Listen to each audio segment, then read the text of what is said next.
This call is now being recorded. আসসালামু আলাইকুম সবাইকে। আমরা ডেভিডসন ওয়ার্ড বাই ওয়ার্ড আমাদের এটা সেকেন্ড ক্লাস। আমরা হেমাটোলজি করছিলাম। হেমাটোলজিতে আমরা প্রিভিয়াসলি ব্লিডিং ডিসঅর্ডার নিয়ে আলোচনা করছিলাম। সো মোটামুটিভাবে আমরা আসলে হিমোফিলিয়া পর্যন্ত গতকালকে আলোচনা করছি। আজকে আমরা স্টার্ট করব প্রথমে ভন উইলিব্যান্ড ডিজিজ নিয়ে, এবং তারপরে আমরা থ্রম্বোটিক যেই কন্ডিশনগুলো আছে বা থ্রম্বোটিক যে ডিসঅর্ডার বা ডিজিজগুলো আছে সেটা নিয়ে কথা বলবো। এটা নিয়ে শেষ হলে আমাদের মোটামুটিভাবে প্লাটিলেট বা এই রিলেটেড সেগমেন্ট, কোয়াগুলেশন রিলেটেড সেগমেন্টগুলো শেষ হয়ে যাবে। যখন এটা শেষ হবে দেন আমরা ডাব্লিউবিসির মধ্যে এন্টার করব এবং লিউকেমিয়া দিয়ে আমরা আসলে স্টার্ট করবো ইনশাল্লাহ। সো এই ক্লাসে আমাদের তাহলে শুরুতে আমরা ভন উইলিব্যান্ড ডিজিজ নিয়ে পড়বো, তারপরে আমরা যে থ্রম্বোটিক যে ফেনোমেনাগুলো আছে সেগুলো নিয়ে কথা বলবো, then will jump to leukaemia. So আমাদের প্যাটার্নটা আসলে এটা হবে ইনশাল্লাহ। সো গতকালকে যেখানে আমরা শেষ করছিলাম সেখানে আমরা তাহলে যাই। সো গতকালকে আমরা ভন উইলিব্যান্ড ডিজিজের আগ পর্যন্ত ছিলাম। সো আমরা ভন উইলিব্যান্ড থেকে আমরা এখন স্টার্ট করব। সো প্রিভিয়াস ক্লাসে যে কথাটা বলছিলাম যে বেসিক্যালি আমাদের যেই ভন উইলিব্যান্ড ফ্যাক্টর যেটা, এটাকে আমি আসলে সহজ অর্থে বোঝানোর জন্য বলছিলাম এটা হচ্ছে আসলে মিডলম্যান। কারণ আমার যদি আসলে প্লাটিলেট যদি আসলে প্রপারলি কাজ করতে হয় সেখানে ভন উইলিব্যান্ড ফ্যাক্টরটা আসলে গুরুত্বপূর্ণ। আবার যেহেতু এটা আমাদের ফ্যাক্টর 8কে ধরে রাখে, কারণ ভন উইলিব্যান্ড ফ্যাক্টর যদি না থাকে ফ্যাক্টর 8 খুব সহজেই প্রোটিওলাইসিস হয়ে যাবে। সো কাইন্ড অফ সে এটাকে ধরে রাখে, স্টোর করে রাখে এভাবেও বলা যেতে পারে, বা ধরে রাখে এটা বললেই মনে হয় বেশি অ্যাপ্রোপ্রিয়েট ওয়ার্ড হয়। সো দেখা যাচ্ছে ভন উইলিব্যান্ড ফ্যাক্টর যদি কারো ডেফিসিয়েন্সি থাকে বা এটা যদি নট ফাংশনালি মানে ফাংশনালি ইম্পেয়ার্ড, সহজ কথা, তো সেইখানেও আমরা আসলে ব্লিডিং ফেনোমেনা দেখি। সেখানেও আমরা দিন শেষে পেশেন্টের ব্লিডিং ফেনোমেনা দেখি, মানে ব্লিডিং এর হিস্ট্রিগুলো থাকে হয়তো বা পেশেন্ট দাঁতের ডাক্তারের কাছে গেছে, দাঁতের ডাক্তারের কাছে যাওয়ার পরে তার হচ্ছে ব্লিডিং থামতেছে না। সো এরকম একটা সিনারিও দেখা যাচ্ছে এমআরসিপিতে আমরা ফ্রিকুয়েন্টলি আমরা আসলে আসতে দেখি। সো এই জিনিসটা যেটা সেটা আসলে ভন উইলিব্যান্ড ফ্যাক্টর ডেফিসিয়েন্সিতে আমরা আসলে পাই। সো এই যে ভন উইলিব্যান্ড ডিজিজ যেটা আমি বলতেছি এটা আসলে আমরা মোটা দাগে 3 রকম পাই, টাইপ 1, টাইপ 2, টাইপ 3। সো এই যে ভন উইলিব্যান্ড ডিজিজ যেটা, এটা actually the commonest bleeding disorder.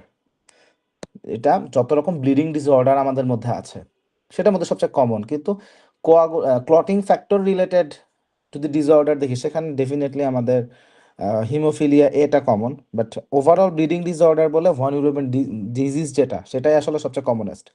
So normally এটা আসলে একটা মাইল্ড ব্লিডিং ডিসঅর্ডার হিসেবে আমাদের কাছে আসে, যেখানে আমরা টোটাল 3 রকম পাই, টাইপ 1, টাইপ 2, টাইপ 3। এখন দুইটা জায়গায় বৈশিষ্ট্য কি, একটাতে হচ্ছে আমরা বলছি কোয়ান্টিটেটিভ, তার মানে হচ্ছে পরিমাণে কম তৈরি হচ্ছে, আর একটা হচ্ছে কোয়ালিটেটিভ, তার মানে তৈরি হয়েছে ঠিকঠাক সমস্যা নাই কিন্তু এটা ফাংশনালি ইম্পেয়ার্ড। তার মানে একটা হচ্ছে কাউন্ট কম, একটাতে দেখবো কাউন্ট কম, আর একটা দেখবো যে কাউন্ট নর্মাল, কিন্তু নর্মাল হলেও সেটা ফাংশনাল না, সেটা ঠিক মতো কাজ করে না। সো যেটা কাজ করতেছে না সেটা কোয়ালিটেটিভ, ল্যাক ইন কোয়ালিটি, সেটা হচ্ছে টাইপ 2। আর সংখ্যায় কম, টাইপ 1, টাইপ 3। সো ভন উইলিব্যান্ড ফ্যাক্টরের ডেফিসিয়েন্সি বা ফাংশনাল ইম্পেয়ারমেন্ট এই জিনিসটাই তাহলে আমরা আসলে দেখছি। এখন কথা হচ্ছে ভন উইলিব্যান্ড ফ্যাক্টরটা আসলো কোথা থেকে, এটার সোর্স কি? সো এটা আসলে এক ধরনের প্রোটিন, ডেফিনেটলি এটা একটা প্রোটিন যেটা আমাদের এন্ডোথেলিয়াল সেল, মেগাক্যারিওসাইট এই জায়গা থেকে আসলে বেসিক্যালি এটা সিনথেসাইজড হয়, এবং এইটা পার্টিকুলারলি কোশ্চেন এমআরসিপি পার্ট 1 এর জন্য কোশ্চেন, এফসিপিএস পার্ট 1 এর জন্য কোশ্চেন, যে ভন উইলিব্যান্ড ফ্যাক্টর কোথায় সিনথেসিস হচ্ছে। হ্যাঁ, সাধারণত হয়তো বা ট্রু ফলস দিয়ে দিবে, তাহলে এন্ডোথেলিয়াল সেলে তৈরি হচ্ছে, মেগাক্যারিওসাইটে তৈরি হচ্ছে, এবং এটা আমাদের প্লাটিলেট ফাংশনের জন্য গুরুত্বপূর্ণ, এটা কোয়াগুলেশনের জন্য গুরুত্বপূর্ণ। কেন কোয়াগুলেশনের জন্য গুরুত্বপূর্ণ? বিকজ এটা ফ্যাক্টর 8কে ধরে রাখে, ফ্যাক্টর 8-এর প্রোটিওলাইসিস হতে সেই কাইন্ড অফ ওটার এগেন্সে তাকে প্রোটেকশন দেয়। আর প্লাটিলেট ফাংশনে যেটা আগের দিন বলছিলাম যেটা মিডল ম্যানের মতো করে কাজ করে, তাই না? যে আমাদের ভাস্কুলার যে ওয়াল সেটার যে কোলাজেন ফাইবার, সেই কোলাজেন ফাইবারের সাথে ভন উইলিব্যান্ড ফ্যাক্টর এভাবে আসবে, তার সাথে প্লাটিলেট এসে যুক্ত হবে। সো এরকম মিডলম্যান হিসেবে কাজ করে, বা প্লাটিলেট প্লাগ ফর্মেশনের ক্ষেত্রে ভন উইলিয়াম ফ্যাক্টর গুরুত্বপূর্ণ ভূমিকা পালন করে। তাহলে প্লাটিলেট প্রপারলি ফাংশন করতে গেলেও আমার ভন উইলিয়াম ফ্যাক্টর দরকার, আবার আমাদের এই কোয়াগুলেশনও আসলে এদেরকে আমার দরকার। সো নর্মালি এই যে ভন উইলিয়াম ফ্যাক্টর, এটা আসলে আলটিমেটলি তাহলে আমরা দেখতে পাচ্ছি এটা মাল্টিমেরিক একটা স্ট্রাকচার ডেভেলপ করে, এবং আলটিমেটলি সাব এন্ডোথিলিয়াল কোলাজেনের সাথে যে প্লাটিলেটের যে ইন্টারেকশন, সেটার জন্য এটা এসেনশিয়াল। ওই যে মিডলম্যান, ওই একই কথাটাই বারবার হচ্ছে, it is essential for the interaction of sub endothelial collagen and platelet. এই যে একটু আগে যে এই ছবিটা যেটা দেখালাম, এগুলি সেটাই। সো এখন আরেকটা পয়েন্ট কি, ভন নিউটন ফ্যাক্টরটা ফ্যাক্টর 8 এর একটা ক্যারিয়ার প্রোটিন, যেটা বলে যে ধরে রাখে। সো ফ্যাক্টর 8 কে সে ধরে রাখে, এবং এই যে ধরে রাখে এটা কিন্তু মানে খুব দুর্বল একটা বন্ধনের মাধ্যমে সে ধরে রাখে। সো নন কোভ্যালেন্ট বন্ডের মাধ্যমে সে সহজে ধরে রাখে। এখন যদি এটা হয় যে কারো ফ্যাক্টর কি বলে, কারো যদি ভন ইলেভেন ফ্যাক্টর পরিমাণে কম থাকে, সো যদি ডেফিসিয়েন্সি থাকে, তাহলে আলটিমেটলি আমি দেখবো যে ফ্যাক্টর 8 লেভেলও কমে আসে। কেন কমে আসে? বিকজ ফ্যাক্টর 8 ব্লাডে মুক্ত অবস্থায় ঘোরাফেরা করলে সেটা খুব দ্রুত প্রোটিওলাইসিস হয়ে যায়। আমাদের ফ্যাক্টর 8 এর হাফ লাইফ অ্যারাউন্ড 12 ঘন্টা মাত্র। সো ভন উইলিয়াম ফ্যাক্টর যদি না থাকে, এটা হাফ লাইফ আসলে আরও কমে যাবে। সো এই জিনিসটা আসলে ঘটে। সো এইটা হচ্ছে তাহলে আমাদের ভেরি গুরুত্বপূর্ণ বিষয়। একটা কি, এই যে প্লাটিলেট এটার সাথে সাবএন্ডোথেলিয়াল যে কম্পোনেন্ট যেমন কোলাজেন, সেটার মধ্যে ব্রিজিং করে। এক্স্যাক্টলি এই যে ব্রিজিংটা একটু আগে দেখালাম বারবার, সেইটাই ব্রিজিংটা করতেছে। সো আলটিমেটলি এই কারণেই কিন্তু প্লাটিলেট ড্যামেজড ভেসেলের ওয়ালের এখানে সে অ্যাগ্রিগেট করতে পারে, সেখানে প্লাটিলেট প্লাগ ফর্মেশন করতে পারে। বাট ভন উইলিয়াম ফ্যাক্টর যদি না থাকতো, এই ড্যামেজড ভেসেলের এখানে সে প্লাটিলেট প্লাগ আসলে ফর্মেশন হওয়া পসিবলই ছিল না। সো এই কারণে যে যদি কারো ভন উইলিয়াম ফ্যাক্টরের ডেফিসিয়েন্সি থাকে, ডেফিসিয়েন্সি থাকলে আলটিমেটলি প্লাটিলেট প্লাগ ফর্মেশনটা হবে না। So there will be impairment of platelet plug formation. এই কারণে এখানে প্লাটিলেটের সংখ্যা ঠিক থাকলেও আলটিমেটলি প্রাইমারি হিমোস্ট্যাসিস ফেল করবে। সো পেশেন্টের ব্লিডিং ডিসঅর্ডার ডেভেলপ করবে। So this is what happens here. এখন যে সকল পেশেন্টের ক্ষেত্রে ব্লাড গ্রুপ অ্যান্টিজেন এ বা ব্লাড গ্রুপ অ্যান্টিজেন বি এগুলা দেখা যাচ্ছে যদি এক্সপ্রেসড হয় ভন উইলিয়াম ফ্যাক্টরের ক্ষেত্রে, তাহলে এইটার প্রোটিওলাইসিসটা কম হয়। মানে কথাটার মানে কি? মানে হচ্ছে এটা হচ্ছে মনে করি একটা মলিকুল, ভন উইলিয়াম ফ্যাক্টরের একটা মলিকুল। এই মলিকুলের এখানে যদি আমার ব্লাড গ্রুপের যে এ অ্যান্টিজেন বা ব্লাড গ্রুপের যে বি অ্যান্টিজেন যদি এখানে এক্সপ্রেশন হয়, তাহলে এই ভন উইলিয়াম ফ্যাক্টরটা প্রোটিওলাইসিস কম হয়। কারণ ভন উইলিয়াম ফ্যাক্টর যেটা আমাদের বডিতে আছে, এটা কিন্তু একটা নির্দিষ্ট সময় পর প্রোটিওলাইসিস হয়ে ব্রেকডাউন হয়ে যায়, আবার নতুন তৈরি হবে, আবার ব্রেকডাউন হবে, আবার তৈরি হবে, এরকম একটা সার্কেল চলতে থাকে। এখন যে সকল পার্সনের ক্ষেত্রে ব্লাড গ্রুপ অ্যান্টিজেন এ অথবা ব্লাড গ্রুপ অ্যান্টিজেন বি আছে, ভন উইলিয়াম ফ্যাক্টর এখানে যদি এক্সপ্রেসড হয়, সেটা প্রোটিওলাইসিসটা কম হয়। সো এই কারণে এই সকল পেশেন্টের ভন উইলিয়াম ফ্যাক্টর লেভেল, যে সকল পেশেন্টের ব্লাড গ্রুপ ও তাদের সাথে কম্পেয়ার করলে তো বেশি হবে, আর যাদের ব্লাড গ্রুপ ও সেখানে ভন উইলিয়াম ফ্যাক্টর রিলেটিভলি কম হবে। কারণ এটা একটা কাইন্ড অফ ফিজিওলজিক্যাল ফেনোমেনার মতো হয়ে যায়, যে যে সকল পেশেন্টের ব্লাড গ্রুপ এ বা ব্লাড গ্রুপ বি, হ্যাঁ এ বি ও গ্রুপিং এর কথা বলতেছি, তো যে সকল পেশেন্টের ব্লাড গ্রুপ এ বা ব্লাড গ্রুপ বি, তাদের ভন উইলিয়াম ফ্যাক্টরের প্রোটিওলাইসিস যতটুকু হবে, যাদের ব্লাড গ্রুপ ও তাদের ভন উইলিয়াম ফ্যাক্টরের প্রোটিওলাইসিস তার থেকে আরো বেশি হবে। কেন বেশি হবে? আসলে ব্যাপারটা এটা না যে এটা বেশি হচ্ছে, ব্যাপারটা হচ্ছে এখানে প্রোটিওলাইসিস আসলে কম হচ্ছিল, তো এটার সাথে কম্পেয়ার করলে মনে হবে এখানে বেশি হচ্ছে। সো ওভারঅল এই কারণে যাদের ব্লাড গ্রুপ ও, সেখানে ভন উইলিয়াম ফ্যাক্টর লেভেলটা আমাদের কাছে মনে হবে যে অন্য পার্সন থেকে একটু কম লাগতেছে। সো এটা আসলে ঘটনাটা এরকম।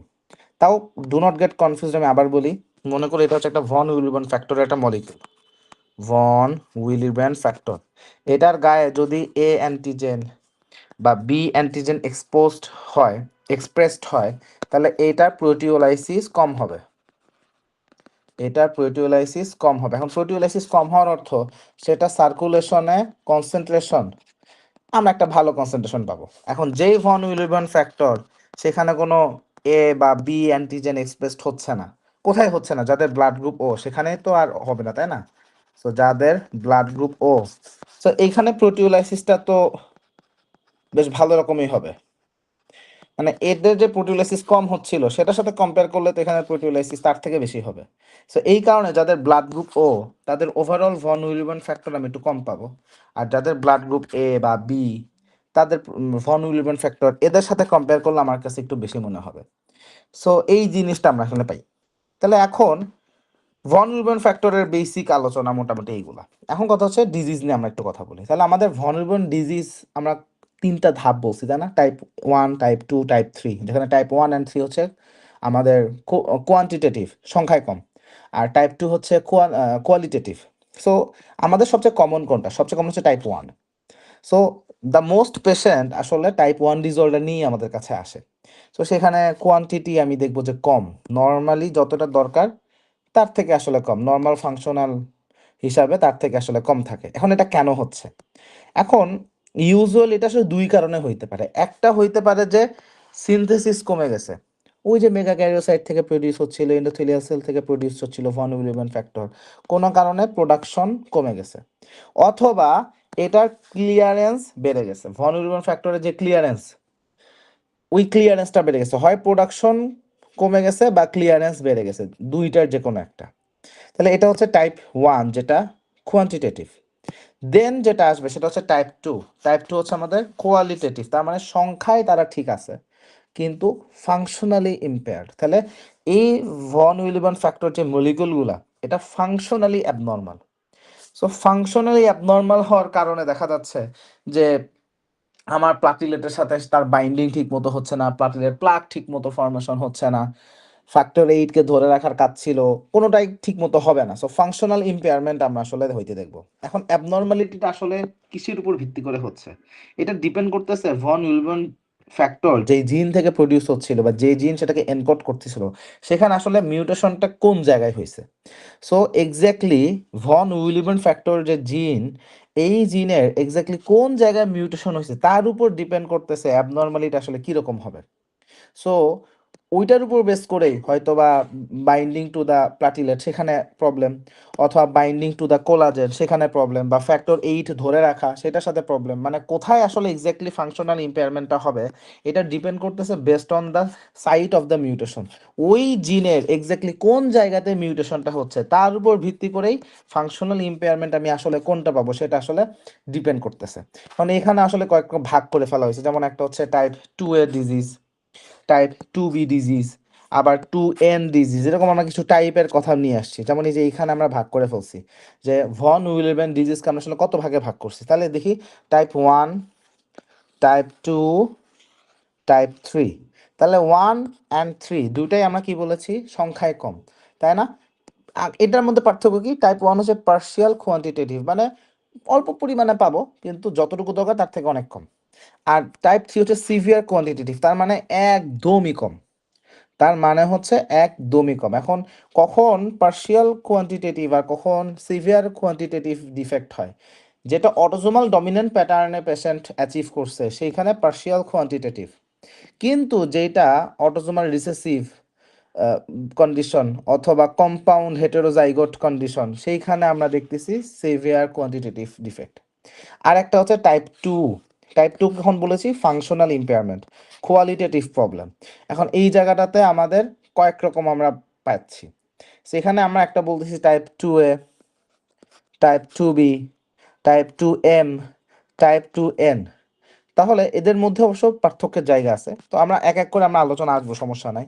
তাহলে যাদের টাইপ 2A ডিজিজ, সেখানে দেখা যাচ্ছে যে প্লাটিলেট অ্যাডহেশনের যে ব্যাপারটা, ভন উইলিয়াম ফ্যাক্টর ডিপেন্ড যে প্লাটিলেট অ্যাডহেশন, সেই অ্যাডহেশনের সমস্যা।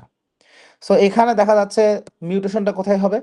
এখানে মিউটেশনটা দেখা যাচ্ছে যে platelet glycoprotein 1B binding site. তাহলে কথা হচ্ছে এটা মনে করি প্লাটিলেট, আর এটা মনে করি ভন উইলিয়াম ফ্যাক্টর। এখন প্লাটিলেট ভন উইলিয়াম ফ্যাক্টরের সাথে কিভাবে বাইন্ড করে? বাইন্ড করে হচ্ছে এখানে একটা গ্লাইকোপ্রোটিন আছে, গ্লাইকোপ্রোটিন 1B প্লাটিলেটের গায়ে, এবং এই গ্লাইকোপ্রোটিন 1Bর একটা নির্দিষ্ট বাইন্ডিং সাইট আছে। সো দেখা যাচ্ছে যে আমাদের এই অ্যাফিনিটিতে চেঞ্জ হয়ে গেছে। 1B গ্লাইকোপ্রোটিন 1Bর প্রতি যে অ্যাফিনিটি, সেই অ্যাফিনিটিটা চেঞ্জ হয়ে যাচ্ছে। সো এখান থেকে হইতে পারে, so there is increased affinity for glycoprotein 1B।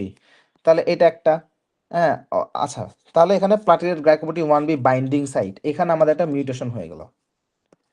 তাহলে mutation in the glycoprotein 1B binding site, এইটার কারণে ভন উইলিবেন ফ্যাক্টর ডিপেন্ডেন্ট যে প্লাটিলেট অ্যাডহেশন সেইটা ঠিক মতো হচ্ছে না, তাহলে এইটা একটা হইতে পারে।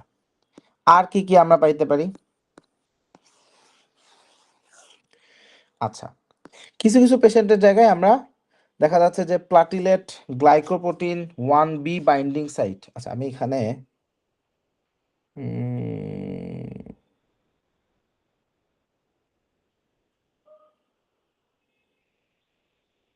আচ্ছা এখানে একটা জিনিস আমি একটু মিস বলে ফেলছি, আমি একটু আবার আসি। সেটা হচ্ছে যে সকল পেশেন্টের টাইপ 2A ডিজিজ, এইখানে অ্যাবনর্মালিটি হচ্ছে কোন জায়গায়, সেখানে হচ্ছে আমাদের প্লাটিলেট অ্যাডেশনটাতে ঠিকমতো হচ্ছে না, এটা একটা। আরেকটা গ্রুপ আছে যাদের আমরা দেখি যে প্লাটিলেট গ্লাইকোপ্রোটিন 1B যেটা, সেই 1Bর যে বাইন্ডিং সাইট, সেই বাইন্ডিং সাইটের এখানে একটা চেঞ্জ চলে আসছে, সেখানে একটা মিউটেশন ডেভেলপ করে। সো মিউটেশনের কারণে যেটা হয় সেটা হচ্ছে গ্লাইকোপ্রোটিন 1Bর প্রতি অ্যাফিনিটিটা খুব বেশি বেড়ে যায়। সো সেইখানে আমরা দেখি টাইপ 2B ডিজিজ। আবার দেখা যাচ্ছে যে কিছু কিছু পেশেন্টের ক্ষেত্রে ফ্যাক্টর 8 বাইন্ডিং সাইট, সেখানে একটা মিউটেশন হয়ে গেছে, তো সেখান থেকে টাইপ 2N ডিজিজ। তাহলে সহজ কথা হচ্ছে একটা হচ্ছে প্লাটিলেট অ্যাডেশনের সমস্যা টাইপ 2A, আবার গ্লাইকোপ্রোটিন 1B বাইন্ডিং এর সমস্যা টাইপ 2B, আর ফ্যাক্টর 8 ধরে রাখাই সমস্যা, সেটা হচ্ছে টাইপ 2N ডিজিজ। সো এইভাবেই আমাদের দেখা যাচ্ছে যে অ্যাবনর্মালিটিসগুলো আসলে এইভাবে আসে। সো আলটিমেটলি তাহলে দেখা যাচ্ছে যে আমাদের এই বাইন্ডিং সাইট এইগুলোতে মিউটেশনের কারণে অল্টারেশন হয়ে যাচ্ছে, এবং সেইখান থেকে আসলে পেশেন্টের এই সিনারিওগুলো আমরা আসলে পাই। এখন যে সকল ক্ষেত্রে আমরা এই অ্যাবনর্মালিটিসগুলো পাচ্ছি, এখানে এমন হইতে পারে যে শুধুমাত্র প্লাটিলেট বাইন্ডিং এর সাথে সমস্যা, কিন্তু মাল্টিমেরিক যে স্ট্রাকচারটা ছিল ভন উইলিবেন ফ্যাক্টরের, স্ট্রাকচারে কোনো সমস্যা নেই। সহজ কথা কি, ভন উইলিবেন ফ্যাক্টর সেইটার স্ট্রাকচারটা নর্মাল, স্ট্রাকচারে কোনো সমস্যা নাই, কিন্তু এটা প্লাটিলেটের সাথে ঠিকমতো বাইন্ড করতে পারে না।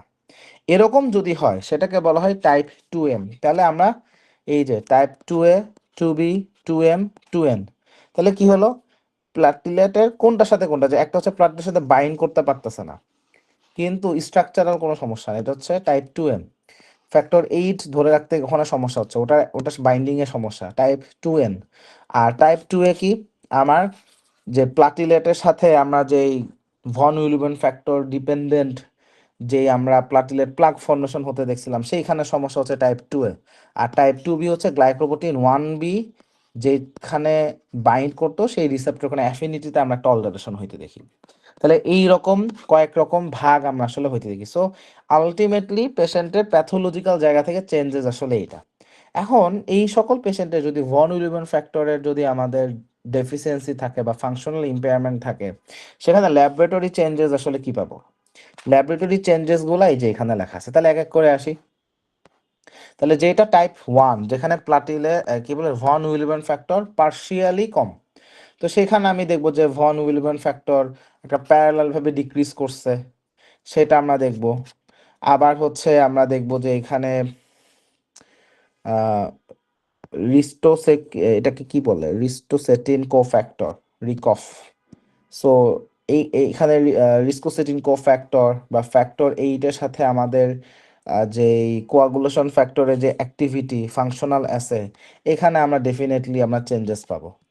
তারপরে যেটা কোয়ালিটেটিভ, সেখানে আমরা কি দেখব, যে অ্যাবসেন্ট HWM অফ VWF, কারণ কি ভন উইলিবার্ন ফ্যাক্টরের ক্ষেত্রে আমরা দেখব হাই ওয়েট মাল্টিমার, এখানে আমরা অল্টারেশন পাবো, এটা অ্যাবসেন্ট পাবো।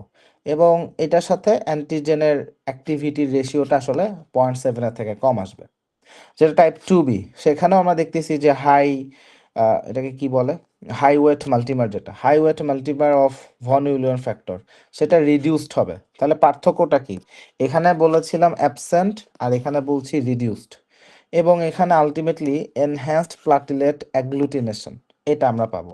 যেহেতু এখানে আমরা বলছিলাম যে 1B, আমাদের গ্লাইকোপ্রোটিন 1Bর অ্যাফিনিটি বেড়ে যায় রিসেপ্টর অল্টারেশনের কারণে, সো এইখানে প্লাটিলেট অ্যাগ্লুটিনেশনটা অনেক বেশি এনহ্যান্সড হবে। টাইপ 2M কথাই বলেছিলাম যে ফাংশনাল অ্যাবনর্মালিটি পাচ্ছি কিন্তু স্ট্রাকচারাল জায়গাটা ঠিক আছে। সো সেইখানে আমরা দেখব যে এটার সাথে অ্যান্টিজেনের রেশিওটা আমাদের 0.7 থেকে কম হবে এবং নর্মাল মাল্টিমারগুলো আমি আসলে পাবো, কিন্তু ইন্টারাকশনটা অ্যাবনর্মাল, স্বাভাবিকভাবে এটাই পাবো। আরেকটা হচ্ছে 2n, মানে হচ্ছে আমার কোয়াগুলেশন ফ্যাক্টরের সাথে সমস্যা। সো এখানে দেখবো যে ফ্যাক্টর 8 লেভেলটা লো থাকবে। আর যেটা টাইপ 3, সেভিয়ার কোয়ান্টিটেটিভ ডিফেক্ট, সংখ্যায় অনেক বেশি কম হবে। সো ভন উইলিবার্ন ফ্যাক্টর এখানে খুবই লো হবে। বা সেটার সাথে যদি ফ্যাক্টর 8 কমপ্লিমেন্ট কি বলে কোয়াগুলেশন অ্যাক্টিভিটি দেখি, সেটাও খুব লো হবে এবং এখানে আমি মাল্টিমারগুলো পাবো না। ভন উইলিবার্ন ফ্যাক্টর যে মাল্টিমার, সেগুলো আমি আসলে পাবো না। সো এই চেঞ্জেসগুলা আমরা আসলে পাইতে পারি। এখন তাহলে আলটিমেটলি এই কন্ডিশনগুলো আসলে জেনেটিক্যালি তো আমরা পাচ্ছি। সো জেনেটিক্যালি পাচ্ছি কেমন? গতদিন একটা সূত্র বলছিলাম যে স্ট্রাকচারাল ডিফেক্ট অটোসোমাল ডমিন্যান্ট আর ফাংশনাল ডিফেক্ট অটোসোমাল রিসেসিভ। এখন ভন উইলিবার্ন ফ্যাক্টরের ক্ষেত্রে সূত্রটা মিলবে না। ভন উইলিবার্ন ফ্যাক্টরের ক্ষেত্রে ব্যাপার হচ্ছে ম্যাক্সিমামই অটোসোমাল ডমিন্যান্ট, কিন্তু কিছু ঘটনা আছে অটোসোমাল রিসেসিভ। কোনটা কোনটা autosomal recessive? Type 2n, type 3, এই দুইটা হচ্ছে আমাদের অটোসোমাল রিসেসিভ। এর বাইরে যা কিছু আছে সবাই হলো অটোসোমাল ডমিন্যান্ট। এখন প্রশ্ন হচ্ছে জিনটা এক্স্যাক্টলি কোথায় লোকেটেড? ভন উইলিবার্ন ফ্যাক্টরের যে জিন, এই জিনটা আসলে ক্রোমোজোম 12 এর এখানে এটা আসলে লোকেটেড। তাহলে এই হলো আমাদের বেসিক প্যাথোলজির আলাপ। এবার আসি ক্লিনিক্যাল ফিচার। তাহলে আলটিমেট পেশেন্টের ক্লিনিক্যাল ফিচার কি হবে?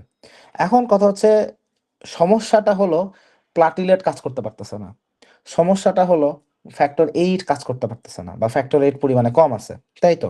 তাহলে পেশেন্টের প্রাইমারি ব্লিডিং, আমাদের যে হিমোস্ট্যাটিক যে ফেইলিয়ারগুলো আমরা দেখছিলাম, সেইখানেই হবে। সো আলটিমেটলি পেশেন্টের একটা হিমোরেজিক ম্যানিফেস্টেশন থাকে।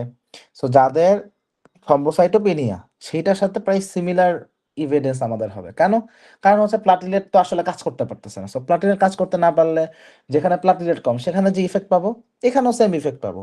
সো এখানে আসলে রিডিউস প্লাটিলেট ফাংশন থাকলে যেই রকম হিমোরেজিক ম্যানিফেস্টেশন হইতো, ভন উইলিবার্ন ফ্যাক্টরের ক্ষেত্রেও সেম পাবো। সো এখানে সুপারফিশিয়াল ব্রুইজিং হবে, এপিস্ট্যাক্সিস হবে, মেনোরেজিয়া হবে, জিআই ব্লিডিং হবে, very common.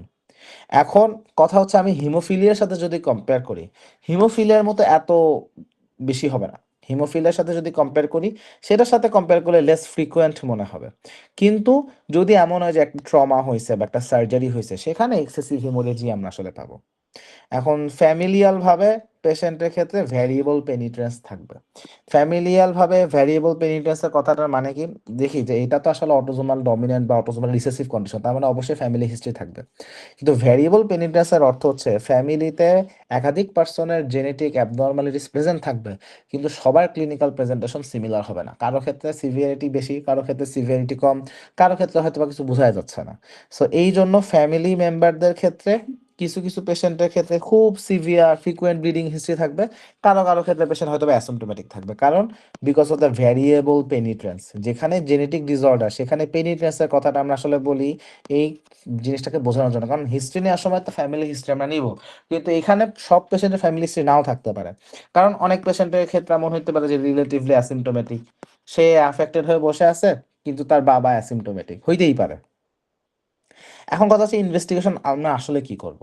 Von Willebrand factor এখানে যদি আমাদের প্রবলেম থাকে, সো এখানে আমাদের প্রবলেম কি?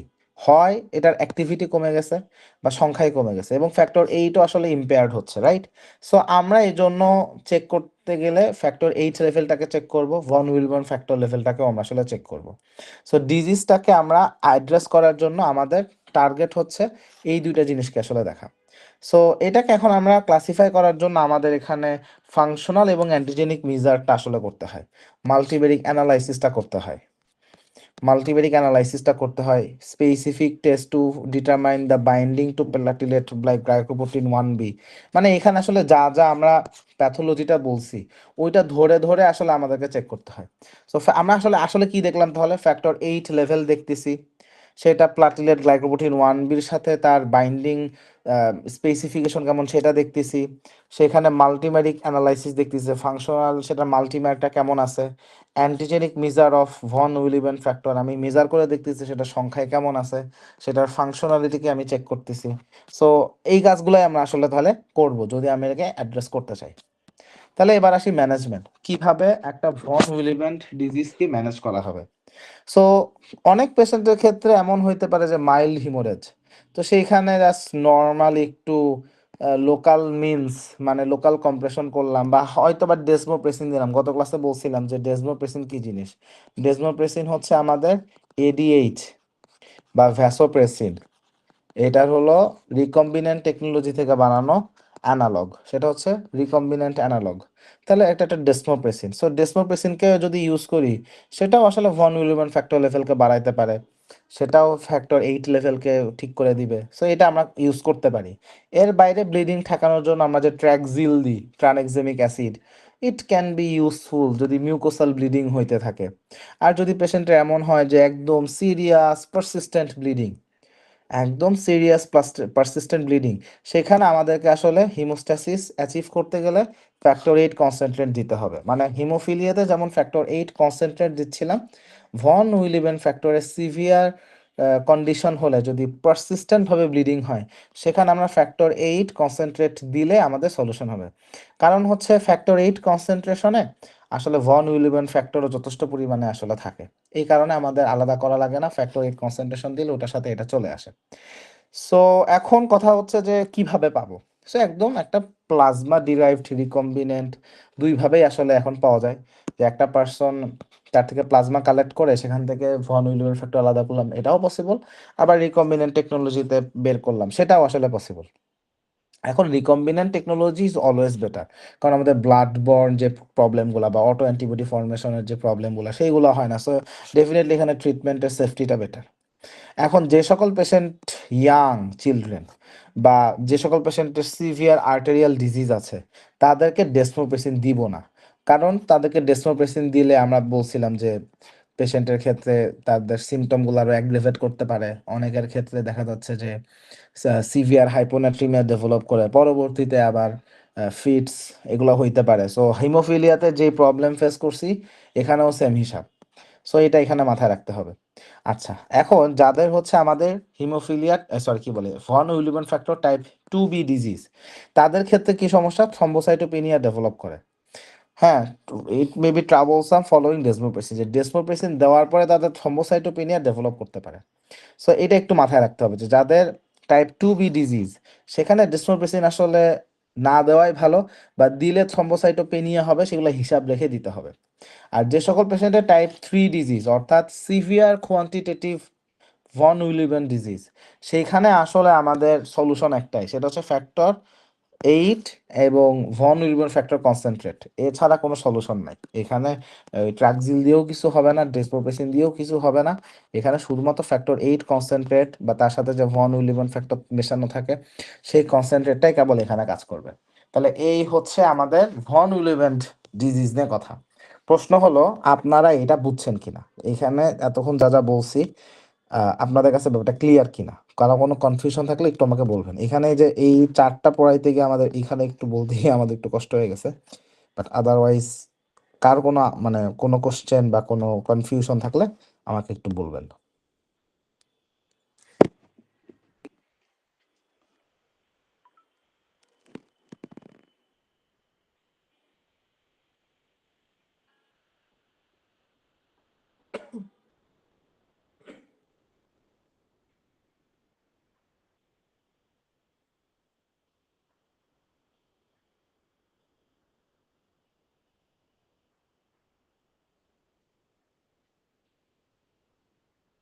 কারো কোনো কোশ্চেন থাকলে আমাকে একটু কাইন্ডলি জানান, তা না হলে আমরা ফার্দার আগাবো।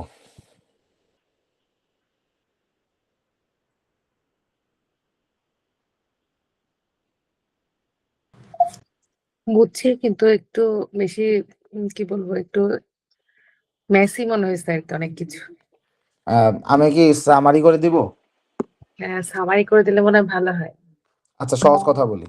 দেখেন, আমাদের যেই ব্লাড ভেসেল, মনে করেন একটা ব্লাড ভেসেল একটা কাট ইনজুরি হয়েছে, কাট ইনজুরি হয়ে এখান থেকে ব্লিডিং হচ্ছে, ঠিক আছে? এখন এই যে ব্লিডিং হচ্ছে, ব্লিডিংটা ঠেকানো সিস্টেমটা কি? Primary haemostasis, right? না, হিমোস্ট্যাসিস হবে। তো একদম শুরুতে কি হয়, সেখানে প্লাটিলেট আসে, সেখানে প্লাটিলেট আসে, প্লাটিলেট এসে একটা প্লাটিলেট প্লাগ ফর্মেশন করে, তাই তো? এবং প্লাটিলেট প্লাগ ফর্মেশন হওয়ার পর এখানে যে ক্লটিং ফ্যাক্টর, সেইগুলো এসে কোয়াগুলেশন করবে, কোয়াগুলেশন করে পরবর্তীতে সে ব্লাড ভেসেলের এর মধ্যে বা ইন দ্য মিন টাইম ড্যামেজটা রিপেয়ার করে ফেলবে এবং তারপরে আবার ক্লট ডিসলিউশন হয়ে যাবে। নর্মাল হিমোস্ট্যাসিস তো আসলে এই ঘটনাগুলোই ঘটতেছিল। এখন দেখেন যে যখন প্রাইমারি হিমোস্ট্যাসিস হচ্ছে প্লাটিলেট প্লাগ ফর্মেশনের যে ঘটনাটা, সো ইনঅ্যাক্টিভেটেড প্লাটিলেটগুলা অ্যাক্টিভেটেড হয়ে এখানে সবাই একত্রিত হয়। তো যখন তারা অ্যাক্টিভেটেড হয়ে সবাই এখানে একত্রিত হয়, সে কিভাবে প্লাটিলেট প্লাগটা ফর্মেশন করবে? তাকে তো আসলে কোলাজেন ফাইবার, যে ব্লাড ভেসেলের যে এক্সপোজড কোলাজেন ফাইবার, তার সাথে তাকে আসলে প্রথমে বাইন্ড করতে হবে, তাই তো? সো কোলাজেন ফাইবার সাথে সে বাইন্ড করে কিভাবে? এটা হচ্ছে কোলাজেন ফাইবার। কোলাজেন ফাইবারের মাথায় লেগে থাকে ভন উইলিব্রেন্ড ফ্যাক্টর, আর তার সাথে যুক্ত হয় এখানে প্লাটিলেট। এইভাবে ফাংশনটা হয় এবং ভন উইলিব্রেন্ড ফ্যাক্টরের সাথে যুক্ত হলো, এগুলো সব মিলে তখন এখানে অনেকগুলা প্লাটিলেট চলে এসে সেটা প্লাটিলেট প্লাগ ফর্মেশন করে ফেলে। তাহলে দেখেন যে প্লাটিলেটকে কাজ করতে গেলে এখানে একটা মিডলম্যান লাগে, সেই মিডলম্যান হচ্ছে ভন উইলিব্রেন্ড ফ্যাক্টর। এবং এই ভন উইলিব্রেন্ড ফ্যাক্টর আরও একটা কাজ করে, সে তার নিজের মধ্যে অনেকগুলা ফ্যাক্টর 8 ধরে রাখে। সে যদি ফ্যাক্টর 8 ধরে না রাখতো, এই ফ্যাক্টর 8 ব্লাডে সবসময় মুক্ত অবস্থায় ঘোরাফেরা করতো। এখন মুক্ত অবস্থায় ঘোরাফেরা করলে এটা অল্প কিছু সময়ের মধ্যেই সহজেই প্রোটিওলাইসিস হয়ে যায়।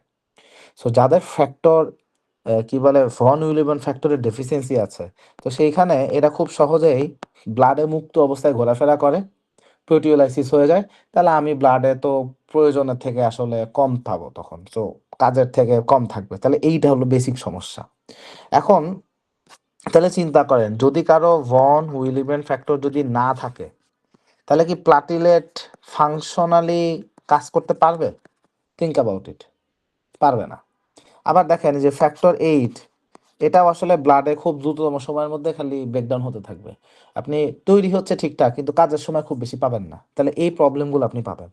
তাহলে একটা দেখেন, ভন উইলিব্রেন্ড ফ্যাক্টর যদি সংখ্যায় কম থাকে, আপনার প্লাটিলেট আসলে কোনো কাজ করতে পারতেছে না, কারণ মিডিলম্যানটা নাই। আপনার ফ্যাক্টর 8-এর একটা প্রবলেম ক্রিয়েট হচ্ছে, ও ভেঙে যাচ্ছে, খালি ওকে ধরে রাখতে পারতেছেন না। So this is the problem. তাহলে ফ্যাক্টর 8কে কেন্দ্র করে, প্লাটিলেটকে কেন্দ্র করে কাজের কথা চিন্তা করলে ভন উইলিব্রেন্ড ফ্যাক্টর খুবই গুরুত্বপূর্ণ একটা ভূমিকা পালন করে। এখন কিছু কিছু মানুষের ক্ষেত্রে ভন উইলিব্রেন্ড ফ্যাক্টরের 2 রকম সমস্যা হইতে পারে। এক হচ্ছে সংখ্যায় কম, তাহলে ভন উইলিব্রেন্ড ফ্যাক্টরের নাম্বার আপনি কম পাচ্ছেন, কাউন্ট কম পাচ্ছেন, কোয়ান্টিটি কম। আর একটা প্রবলেম হচ্ছে আছে ঠিকঠাক, কোয়ালিটিতে সমস্যা, ফাংশনাল ইম্পেয়ারমেন্ট। এখন কোয়ালিটি কম আর কোয়ান্টিটি কম, তাহলে কোয়ান্টিটি কম আবার 2 রকম। একটা হচ্ছে দেখতেছেন যে পার্শিয়াল, অল্প আছে অল্প নাই। আর একটা হচ্ছে সিভিয়ার, একদমই নাই, খুবই সামান্য পরিমাণে আছে। তাহলে 2 রকম হইতে পারে। তাহলে দেখেন, এই জন্য আমরা টোটাল 3 রকম ভাগ পাইলাম। টোটাল 3 রকম ভাগকে আমরা 3 ভাগে ভাগ করছি। এটা হচ্ছে টাইপ 1, এটা হচ্ছে টাইপ 2, এটা হচ্ছে টাইপ 3। আবার যেটা ফাংশনাল প্রবলেম, কোয়ালিটিতে সমস্যা, এই সমস্যা আবার কোন জায়গায়? আপনি দেখেন ভন উইলিব্রেন্ড ফ্যাক্টর আমি কত কাজ দেখালাম। একটা কাজ বললাম, সে প্লাটিলেটের সাথে যুক্ত হচ্ছে, হ্যাঁ, প্লাটিলেটের সাথে কোলাজেনের সংযোগ স্থাপনকারী হিসেবে সে কাজ করে, সে ফ্যাক্টর 8কে সে ধরে রাখে, তার তো কাজের অভাব নাই। সো এখন দেখা যাচ্ছে মিউটেশনের জন্যই তো এত কিছু। সো মিউটেশন কোথায় হয়েছে তার উপর বেস করে কোয়ালিটিটিভ ফাংশনে আপনি চেঞ্জ পাচ্ছেন। কোথাও দেখতেছেন যে সে প্লাটিলেট কোলাজেনের সাথে যে বাইন্ড করতেছিল সেটাই ঠিক মতো হচ্ছে না। কোথাও দেখা যাচ্ছে যে প্লাটিলেট, হ্যাঁ, প্লাটিলেটের যে 1B গ্লাইকোপ্রোটিন, হ্যাঁ, সেটা এমনভাবে ভন উইলিব্রেন্ড ফ্যাক্টরের সাথে লেগে আছে যে আপনি প্লাটিলেট কনজিউম করে ফেলতেছেন, প্লাটিলেটকে আপনি মানে মুক্ত করতে পারতেছেন না, প্লাটিলেট সব আপনি একাই খেয়ে ফেলছেন। হ্যাঁ, মানে হিতে বিপরীত হয়ে যাওয়া। বা এমন হয়ে গেল যে প্লাটিলেট মানে আপনি মাল্টিমার যেটা বা প্লাটিলেটের যেই মলিকুলে কোনো ডিফেক্টই খুঁজে পাচ্ছেন না, কিন্তু দেখতেছেন এটা কাজ করতেছে না। তাহলে এটা একরকম। আর একরকম দেখলেন যে সে ভন উইলিব্রেন্ড ফ্যাক্টরকে ধরে রাখতে পারতেছে না। তাহলে ফাংশনাল এই চেঞ্জেস গুলোর উপর ভিত্তি করে 2A, 2B, 2N, 2M, এই 4টা ভাগে আমরা ভাগ করলাম। তাহলে 2M কখন বললাম, 2N কখন বললাম, 2A 2B কখন বললাম, এগুলো অলরেডি বলে ফেলছি, তাই না? তাহলে দেখেন, তাহলে আমাদের এত রকম ভাগ আছে, এগুলো হচ্ছে আমাদের ডিফেক্ট। এখন আলটিমেটলি ভাগটা যত যাই হোক, পেশেন্টের প্রেজেন্টেশন কি হচ্ছে? পেশেন্টের প্রেজেন্টেশন হচ্ছে আলটিমেটলি দেখেন প্লাটিলেট প্লাগ ফর্মেশন হবে না, তাই না? বা প্লাটিলেট প্লাগ ঠিক মতো হইতে পারবে না, সো হিমোস্ট্যাসিস ফেইল করবে। প্রাইমারি হিমোস্ট্যাসিস যদি না হয়, এই পেশেন্টের আপনি ব্লিডিং ডিসঅর্ডার দেখবেন। তো একটা পেশেন্টের যদি থ্রম্বোসাইটোপেনিয়া থাকে, সেই থ্রম্বোসাইটোপেনিয়াতে পেশেন্টের ফাইন্ডিংস আপনি যা পাবেন, এখানেও আসলে প্রায় সিমিলার ফাইন্ডিংসই পাবেন, অলমোস্ট সিমিলার। এখানেও সেই ব্রুইজিং, একাইমোসিস, পেটিকিয়া এগুলাই আপনি পাবেন। বরং এইখানে আরো দেখবেন যে যদি একটা পেশেন্টের সার্জারি করা হয়, কোন একটা ট্রমার কোনো ইভেন্ট হয়, তখন আপনি দেখবেন প্রচুর ব্লিডিং হচ্ছে, কারণ ওই ব্লিডিং ঠেকাইতে পারতেছে না।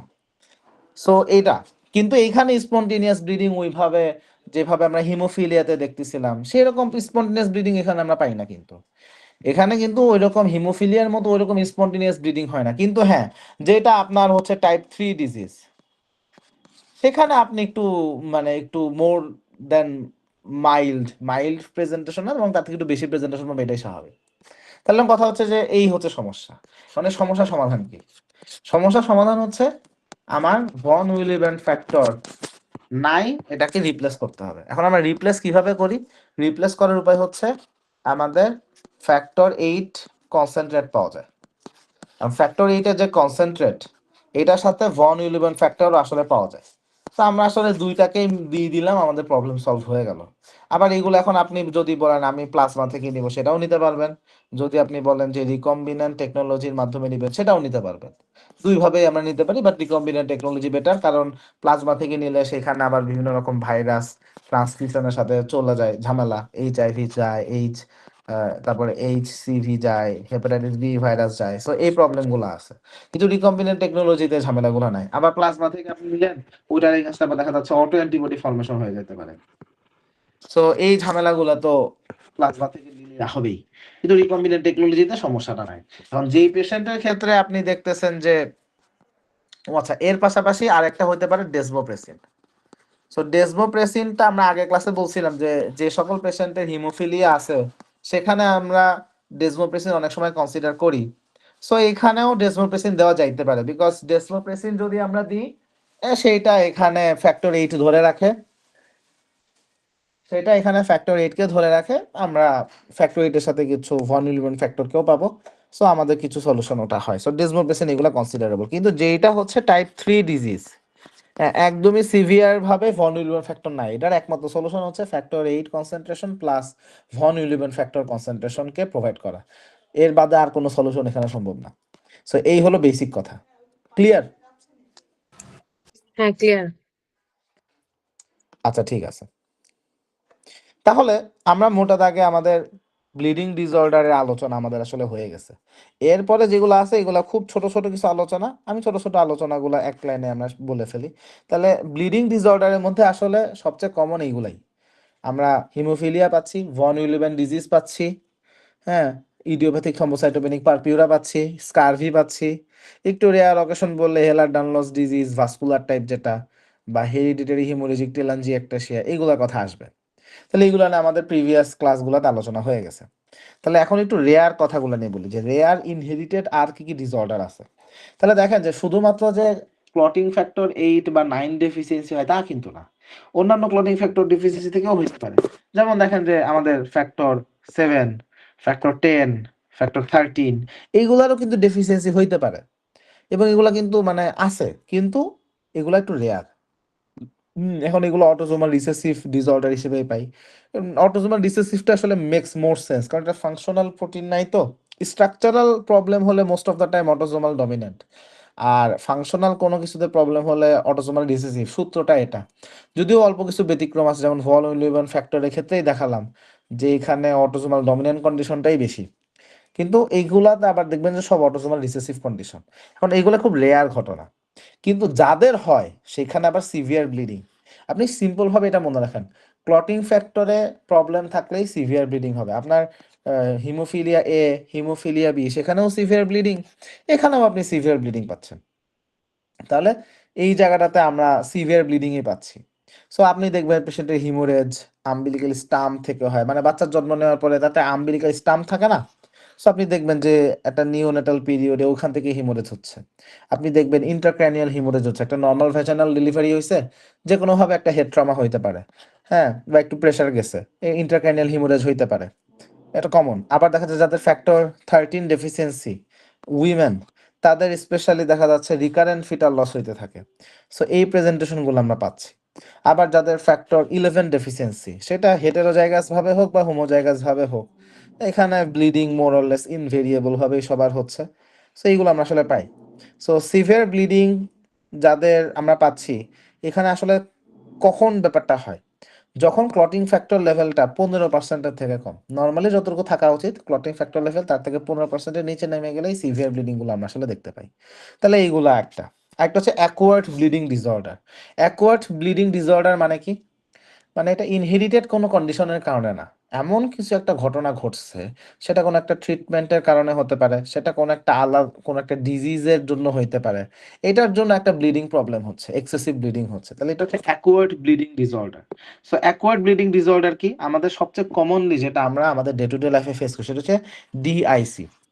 ডিআইসিটা আমরা সবচেয়ে বেশি ফেস করি, রাইট? আপনি দেখবেন সেটা গাইনি পেশেন্ট হোক, সেটা মেডিসিনের পেশেন্ট হোক, সেটা সার্জারি পেশেন্ট হোক, ডিআইসি কিন্তু সবগুলো এন্টাইটিকেই ডিল করতে হয়। সো ডিআইসি খুবই কমন কজ, এখানে আপনি ব্লিডিংও পাবেন, থ্রম্বোসিসও পাবেন। সো এখানে আসলে এক্সাজারেটেড ইনঅ্যাপ্রোপ্রিয়েট ইন্ট্রাভাস্কুলার কোয়াগুলেশন থেকেই তো ডিআইসি হচ্ছে। সো এটাও তো একটা অ্যাকোয়ার্ড ব্লিডিং ডিসঅর্ডার। এখন ডিআইসির 1000টা কারণ আছে, তাহলে ডিআইসির 1000টা কারণ আছে, তাহলে এটা অ্যাকোয়ার্ড ব্লিডিং ডিসঅর্ডারের মধ্যে আসবে। এবার আসি লিভার ডিজিজ। লিভার ডিজিজ থেকেও কিন্তু আমরা অ্যাকোয়ার্ড ব্লিডিং ডিসঅর্ডার দেখি। কিভাবে? আমরা এমবিবিএস লেভেলেই পড়ছি যে সকল পেশেন্টের অবস্ট্রাকটিভ জন্ডিস থাকে, আমরা অবস্ট্রাকটিভ জন্ডিসের পেশেন্টের ম্যানেজমেন্টের সময় কিন্তু প্রত্যেকের প্রথম ইন টাইম আয়এনআর এগুলো চেক করি, তাই না? কেন? কারণ হচ্ছে যাদের লিভার ডিজিজ হচ্ছে, অবস্ট্রাকটিভ জন্ডিস বিশেষ করে, তাদের কিন্তু ভিটামিন এ ডি ই কে একটা ডেফিসিয়েন্সি থাকে। এখন এই যে ভিটামিন কেটা হচ্ছে আমাদের post translational maturation of factor 2, 7, 9, 10 এগুলোর সাথে কানেক্টেড। এখন যেই পার্সনের ভিটামিন কে ডেফিসিয়েন্সি, তার এই পোস্ট ট্রান্সলেশনাল ম্যাচুরেশন এগুলো হবে না। এগুলো যদি না হয়, তার হচ্ছে কোয়াগুলেশন ক্যাসকেড কাজ করবে না, সো তাদের ধুমায় ব্লিডিং হইতে থাকে। সো যাদের লিভার ডিজিজ আছে, সেইখানে যদি post translational maturation of factor 2, 7, 9, 10 impaired হয় due to the deficiency of vitamin K, সেখানে আমরা প্রবলেমটা পাচ্ছি। আবার দেখেন, লিভার থেকেই আমরা কিন্তু most of the clotting factor liver থেকেই প্রডিউস হচ্ছে। ফ্যাক্টর 8 এন্ডোথেলিয়াল সেল থেকে প্রডিউস হয়, বাট লিভার থেকেও সে টু সাম এক্সটেন্ট প্রডিউস হবে, বাট এর বাইরে সবাই লিভার থেকে প্রডিউস হয়। সো দেখেন যে আলটিমেটলি প্যারেনকাইমাল লিভার ডিজিজ বলেন, মানে প্যারেনকাইমাল লিভার ডিজিজ মানে যেমন ক্রনিক লিভার ডিজিজ, সিএলডি, যে কোনো কিছু, অথবা মনে করেন যে অবস্ট্রাকটিভ জন্ডিস আছে, এরকম ফিচার যাই আনেন, সব জায়গাতেই আসলে আমরা দেখি যে পেশেন্টের আসলে ফেনোমেনাগুলো আসলে টু সাম এক্সটেন্ট থাকে। এখানে তাহলে এক্সেসিভ ব্লিডিং থাকে। আবার অনেকের ক্ষেত্রে ভেনাস থ্রম্বোসিসের রিস্কও থাকে, এটা আলাদা রিজন আছে। হ্যাঁ, ভেনাস থ্রম্বোসিসও এখানে অনেকের হওয়ার চান্স থাকে। যেমন আহ, এটার একটা রিজন হচ্ছে আমাদের অ্যান্টিকোয়াগুল্যান্ট, ন্যাচারাল যে অ্যান্টিকোয়াগুল্যান্টগুলা, ন্যাচারাল অ্যান্টিকোয়াগুল্যান্ট কি আছে? প্রোটিন সি, প্রোটিন এস, অ্যান্টিথ্রম্বিন 3, তাই তো? এইগুলো কোথায় প্রডিউস হয়? এগুলো লিভারে প্রডিউসড হয়। সো যেটা লিভারে প্রডিউস হচ্ছে, সেটা লিভার থেকে যদি প্রডিউস না হয়, সেখানে আমরা আবার থ্রম্বোসিসের ইভেন্টগুলো পাবো। সো সহজ কথা হচ্ছে লিভার ডিজিজে আপনি এক্সেসিভ ব্লিডিং এর ইভেন্টও পাইতে পারেন, আবার তাদের ভেনাস থ্রম্বোসিসের ইভেন্টও পাইতে পারেন। সো দুই রকমই আসতে পারে।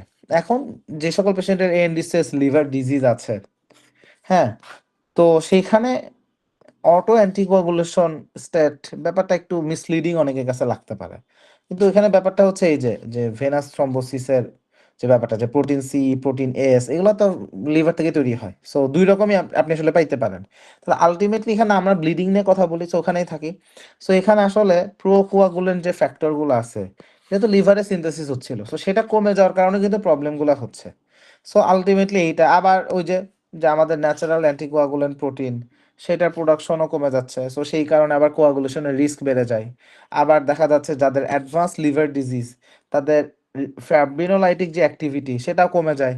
সো সব কিছু মিলায় আসলে পেশেন্টের দুই দিক থেকেই আসলে যায়, ওর ব্লিডিং সমস্যা হয়, আবার থ্রম্বোসিসের সমস্যাও হয়। সো যে সকল পেশেন্টের সিভিয়ার প্যারেনকাইমাল লিভার ডিজিজগুলো পায়, সেখানে ব্লিডিং আলটিমেটলি অনেকগুলা কারণ থেকেই হইতে পারে। হ্যাঁ, যেমন দেখেন একটা সিএলডি পেশেন্টে ব্লিডিং হলে সবার আগে আমরা কি চিন্তা করি? Variceal bleeding, right? একটা সিএলডি পেশেন্টে ব্লিডিং মানে কি আমরা সবাইকে ভ্যারিসিয়াল ব্লিডিং চিন্তা করি, সেটা যে কোয়াগুলেটিভ কোনো ডিসঅর্ডার থেকে হয়েছে সবার আগে কিন্তু আপনি এটা চিন্তা করেন না। সিএলডিতে ব্লিডিং হলে ভ্যারিসিয়াল ব্লিডিংটাই চিন্তা করেন। সো মেজর ব্লিডিং যেমন স্ট্রাকচারাল অ্যাবনর্মালিটি যেমন ইসোফেজিয়াল ভ্যারিসেস, আবার সিএলডি পেশেন্টের পেপটিক আলসার খুব কমন, অনেক পেশেন্টের সেপসিস সেখান থেকে আসতে পারে, ভলিউম ওভারলোড, এগুলো কমন প্রেসিপিটেন্ট অফ ব্লিডিং, এগুলোর জন্য ব্লিডিং হয়। এখন এখানে পরীক্ষাটা এটা লাগবে আপনার এফসিপিএস পার্ট 1 পরীক্ষাতে, এখান থেকে আপনার এসবি আসবে, এখান থেকে আপনার এমসিকিউ আসবে যে কোন কোন ইভেন্টগুলা ব্লিডিংটাকে প্রেসিপিটেট করতেছে। তাহলে একটা হচ্ছে ইসোফিজিয়াল ভ্যারিসেস, এটা সবাই পারবে। একটা হচ্ছে পেপটিক আলসার, এটাও সবাই পারবে, কিন্তু সেপসিস ভলিউম ওভারলোড এইটাকে ভুল হবে। তাহলে সেপসিস ভলিউম ওভারলোড এটাও আসলে ব্লিডিং ম্যানিফেস্টেশনের পেছনে এটা প্রভাবক হিসেবে কাজ করে। আবার এখানে আমার hepatic synthesis of the clotting factor সেটাও কমে যাচ্ছে। যেমন ফ্যাক্টর এখানে কি কি নাম বলছে, যেমন এখানে নাম বলছে হচ্ছে ফ্যাক্টর 5, 7, এটা আবার সো যে ফ্যাক্টর 5, 7, 8, 9, 10, 11 প্রোথ্রম্বিন, ফিব্রিনোজেন। হ্যাঁ, তাহলে 1, 2, 5, 7, 8, 9, 10, 11 তো অনেকেই তাহলে আমাদের তো এখান থেকে তৈরি হচ্ছে লিভার থেকে। সো এইগুলা যদি তৈরি ঠিক মতো না হয় তো স্বাভাবিকভাবে সেখানে ব্লিডিং ম্যানিফেস্টেশন বেশি হবে। আবার clearance of plasminogen activator is also reduced. So সব মিলাই আমরা আসলে দেখবো যে ব্লিডিংটা আমরা আসলে ঠেকাইতে পারতেছি না। এখন থ্রম্বোসাইটোপেনিয়া কিছু জায়গায় হইতে পারে ইন দ্য প্রেজেন্স অফ হাইপারস্প্লেনিজম।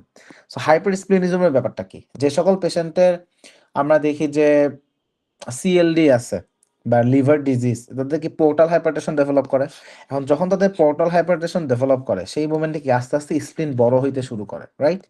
স্প্লিন যখন বড় হচ্ছে, আস্তে আস্তে স্প্লিন বড় হচ্ছে ডিউ টু পোর্টাল হাইপারটেনশন, আপনি দেখবেন স্প্লিন বড় হওয়ার অর্থ এই না যে সে শুধু সাইজে বড় হবে, ওর সাইজে বড় হওয়ার অর্থ ও কাজও বেশি বেশি করে করতেছে। ও নর্মালি যে কাজটা করে তার সেই কাজটা সে আরো বেশি বেশি করে করবে যেহেতু তার সাইজ বড় হয়ে গেছে।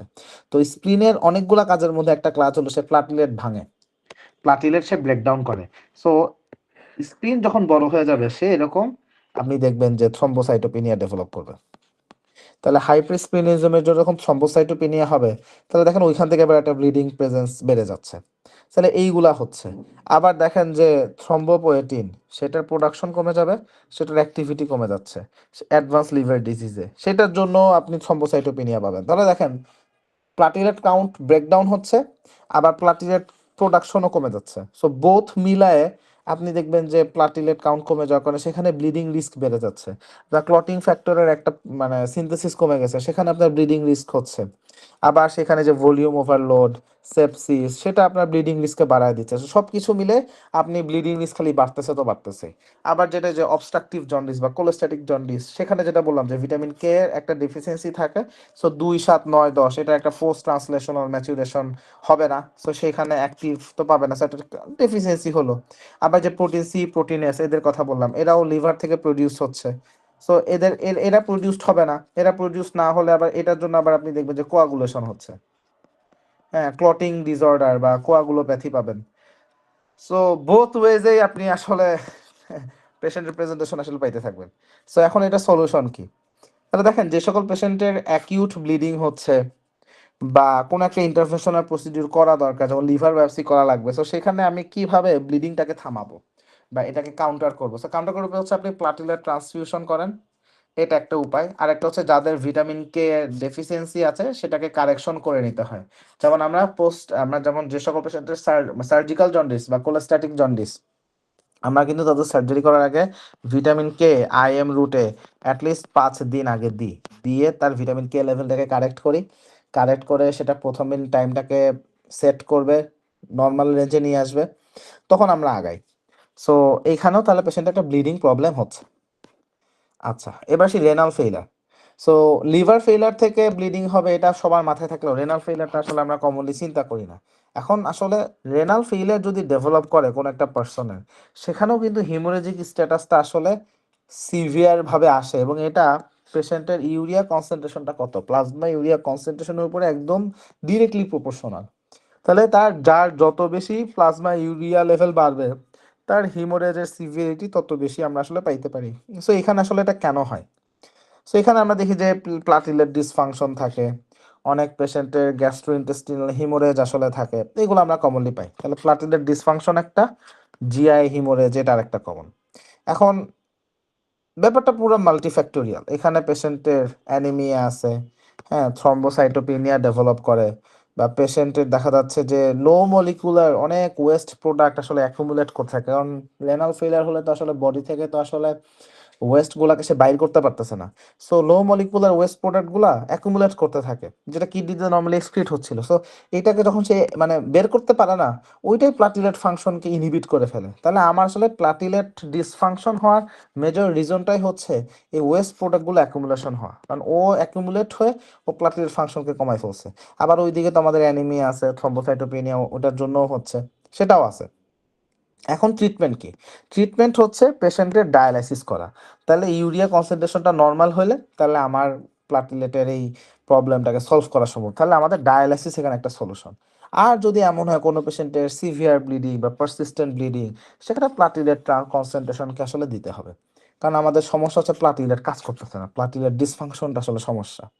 এর পাশাপাশি রেড সেল ট্রান্সফিউশনও দরকার হয়, কারণ এদের অ্যানিমিয়াও থাকে, এটাও আমাদের দেওয়া লাগে। আচ্ছা, এবার আসি what about von Willebrand factor. So এটার কনসেন্ট্রেশন আমরা বাড়াইতে পারি, ক্রায়োপ্রেসিটেট বা ডেসোপ্রেসিন দিয়ে বাড়াইতে পারি, এটা আমাদের জন্য এখানে হেল্পফুল। যদি এটা আমরা দিতে পারি, ইট ক্যান বি গিভেন। এখন যে সকল পেশেন্টের ক্ষেত্রে আমরা দেখি সিগনিফিকেন্ট রেনাল ইম্পেয়ারমেন্ট থাকে, তাদের ক্ষেত্রে দেখা যাচ্ছে অ্যান্টিকোয়াগুলেশন রিলেটেড ব্লিডিং হওয়ার প্রবাবিলিটি খুব বেশি বেড়ে যায়। এই কারণে আসলে যে সকল পেশেন্টের সিকিডি আছে, তাদেরকে আমরা লো মলিকুলার হেপারিন বা এই ধরনের ড্রাগ দিলে আমরা ডোজ কমায় দিই, কারণ এদের দেখা যাচ্ছে যে অনেক পেশেন্ট আছে না, হার্ট ফেইলার, সরি হার্ট অ্যাটাকের পেশেন্ট, এমআই পেশেন্ট, অ্যান্টিকোয়াগুলেন্ট দিতে হচ্ছে, লো মলিকুলার হেপারিন দিতে হচ্ছে। সো আমরা কিন্তু ডোজ কমায় দিই, কারণ হচ্ছে রেনাল রুট দিয়ে এক্সক্রিশনটা কমে যায়। সো ওখানে ব্লিডিং রিস্কটা বেড়ে যায়। সো এইগুলা মাথায় রেখে আমাদেরকে আসলে আগাইতে হয়। তাহলে এতক্ষণ যা যা বলছি এগুলো আপনাদের কাছে ক্লিয়ার কিনা?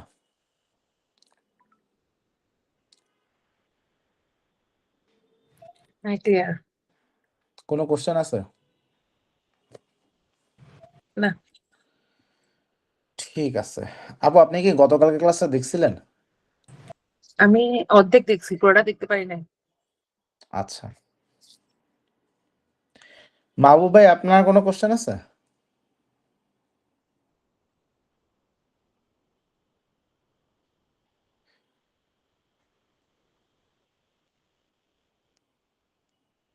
মাহবুব ভাই?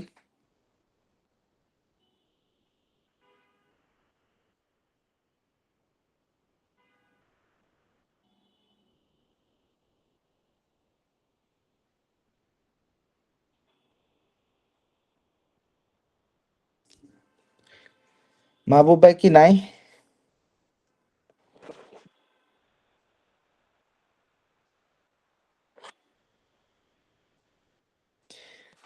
তাহলে আমাদের ব্লিডিং, আমরা একটা শর্ট রিক্যাপ দিব, আমাদের ব্লিডিং ডিসঅর্ডার শেষ। আমি একদম কালকে যা পড়াইছি একটা কুইক রিক্যাপ দিব এখন। হ্যাঁ, আমাদের আজকে ক্লাস কুইক রিক্যাপ পর্যন্তই আমরা করব। আজকে আমার এর বেশি আগাবো না, আমি জাস্ট একটা কুইক রিক্যাপ করে দিব এখন।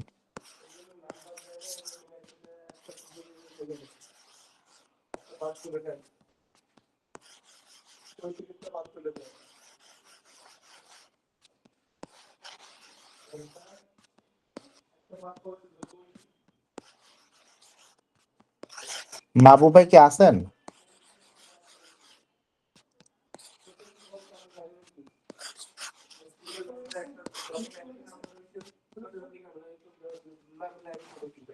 আচ্ছা, তাহলে আমরা ব্লিডিং ডিসঅর্ডার আলোচনা আমাদের কমপ্লিট হয়ে গেল। আমরা এটাকে একটা শর্ট কুইক রিক্যাপ দিব, ঠিক আছে? আপু, আমি এখানে ক্লাস নিচ্ছি তো, তোমরা অন্যভাবে কথা বলো।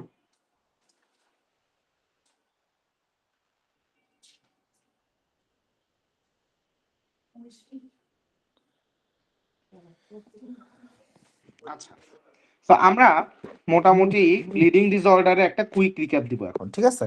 তাহলে আমাদের যে ব্লিডিং ডিসঅর্ডার, এটা বোঝার জন্য এক সেকেন্ড, এক সেকেন্ড, হ্যাঁ।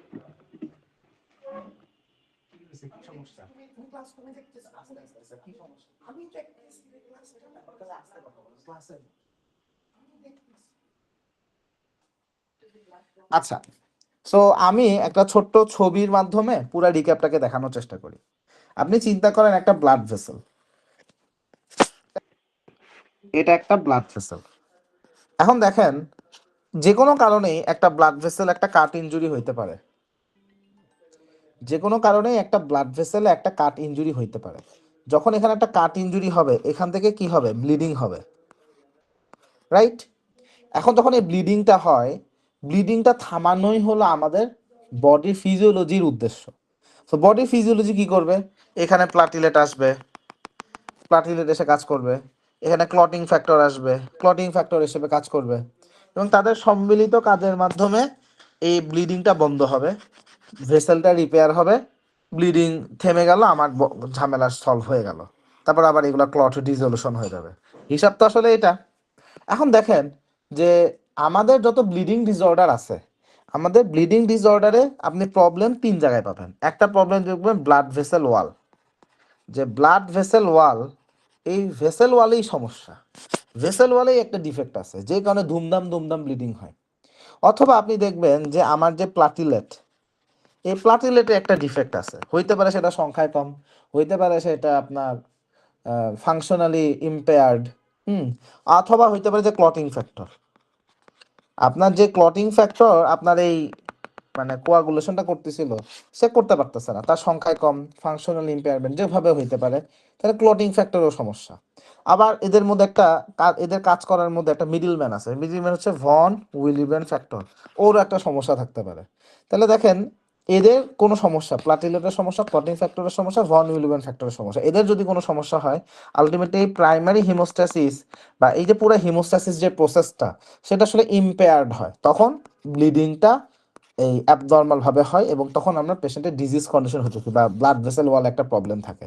সো আপনি দেখেন যে প্রাইমারি হিমোস্ট্যাসিস আমাদের যত সমস্যা এইগুলোর সাথে, যেমন সবার আগে দেখেন ব্লাড ভেসেল অ্যাবনর্মালিটি, আমাদের ব্লাড ভেসেল অ্যাবনর্মালিটি আমরা যেগুলো আসলে আলোচনা করি, হেরিডিটারি হেমোরেজিক টেলাঞ্জি একটা, সে একটা, একটা এহেলার ডানলস সিনড্রোম, একটা স্কারভি। এখন স্কারভিতে সমস্যা ভিটামিন সি ডেফিসিয়েন্সি থেকে হচ্ছিল, এখানে আমাদের যেটা মাথা রাখতে হবে, এখানে পেরিফলিকুলার পেটিকিয়াল হেমোরেজ হয়, সাব পেরিঅস্টিয়াল ব্লিডিং হয়, একটু ব্রুইজিং হয়। সমস্যা কি? কোলাজেনের পোস্ট ট্রান্সলেশনাল ম্যাচুরেশনটা ঠিক মতো হচ্ছে না। তাহলে এটা আমাদের একটা কমন ফেনোমেনা। তারপর একটা কি এহলার ডানলস সিনড্রোম, এহলার ডানলস ডিজিজ যেটা, এটার মধ্যে কয়েক রকম ভাগ আছে, 5 রকম, if I am not mistaken 5 রকম বা 7 রকম ভাগ আছে।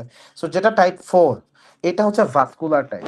তো এইখানে সমস্যা হচ্ছে টাইপ 3 কোলাজেন, সেখানে একটা ডিফেক্ট আছে।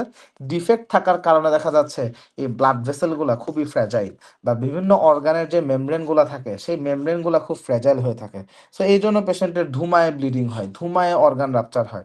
এখন অন্যান্য এহলার ডানলস সিনড্রোমে যেমন হাইপার মোবিলিটি পাবো, বা আদার যে ফিচারগুলো থাকে, এখানে কিছু থাকে কিছু থাকে না। সো দেখা যাচ্ছে যে জয়েন্ট হাইপার মোবিলিটি এখানে অত বেশি থাকবে না, কিন্তু আদার যে চেঞ্জেসগুলো থাকে একটা হেলার ডানলস সিনড্রোমে, সেটা আবার পাবো, hyper elasticity of the skin এখানে আপনি পাবেন, এগুলো আমরা এখানে পাবো। সো এখানে দেখা যাচ্ছে পেশেন্টের রিকারেন্ট হিস্ট্রি অফ ব্লিডিং, কিন্তু অল দ্য ল্যাবরেটরি টেস্ট আর নর্মাল। তাহলে প্লাটিলেটের সমস্যা নেই, ক্লটিং ফ্যাক্টরের সমস্যা নেই, ভন উইলিয়াম ফ্যাক্টরের সমস্যা নেই, ব্লিডিং কেন হচ্ছে? তাহলে তার এই হেলার ডানলস সিনড্রোম, এগুলো আমরা তখন কনসিডার করতে পারি। আরেকটা যেটা হেরিডিটারি হেমোরেজিক টেলাঞ্জিওপ্লাসি, এখান থেকে তো এমআরসিপিতে ফ্রিকোয়েন্টলি কোশ্চেন আসে, কেন সমস্যা কি? ট্রান্সফর্মিং গ্রোথ ফ্যাক্টর বেটা, এটা হচ্ছে আমাদের একটা অ্যাঞ্জিওজেনিক সাইটোকাইন। এটার কিছু নির্দিষ্ট রিসেপ্টর আছে, রিসেপ্টর কি? একটা হচ্ছে এন্ডোগ্লিন এবং অ্যাক্টিভিন রিসেপ্টর লাইক কাইনেস, এই দুইটা রিসেপ্টর হচ্ছে আমাদের এন্ডোথেলিয়াল সেলের এখানে থাকে। এখন ট্রান্সফর্মিং গ্রোথ ফ্যাক্টর বেটা এই নির্দিষ্ট রিসেপ্টরের উপরে যায় ফাংশন করে। এখন ঝামেলা হচ্ছে এই রিসেপ্টরটা যেই জিন দ্বারা এনকোডেড হচ্ছিল, সেই জিনে মিউটেশন হয়ে গেছে।